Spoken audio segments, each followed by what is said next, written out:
La chapelle œcuménique de Flaine, classée au bâtiment de France, l'œuvre de l'architecte Marcel Breuer, n'a pas été rénovée depuis sa création en 1973. À de nombreux endroits, les ardoises ne sont plus présentes. En plus de ça, donc on avait une pose au clou à l'époque et il y a eu pas mal de cisaillements dus au poids même de l'ardoise et aussi au poids de la neige et du gel sur l'ouvrage. Donc pas mal d'ardoises se sont retrouvées cisaillées et après ont cédé. Et cela n'est pas sans conséquence à l'intérieur de la chapelle, où les murs et les plafonds subissent de nombreuses infiltrations. Cette peinture blanche, elle a été mise pour un peu cacher un peu les auréoles de fuites déjà existantes il y a de nombreuses années en arrière, quoi.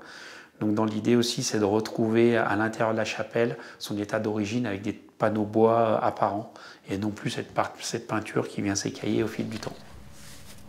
Coût total des travaux, 700 000 €. Pour les financer, le syndicat intercommunal propriétaire des lieux a lancé un appel aux dons via la Fondation du patrimoine. Départements, États, régions vont aussi mettre la main au porte-monnaie. Le loto du patrimoine est un coup de pouce supplémentaire bienvenu.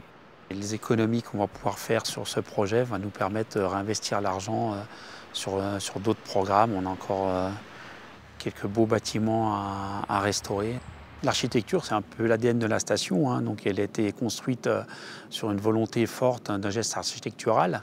Et donc on a la chance d'avoir tout ce riche patrimoine en héritage et il faut maintenant l'entretenir. Début des travaux prévus cet hiver pour une fin de rénovation au printemps prochain.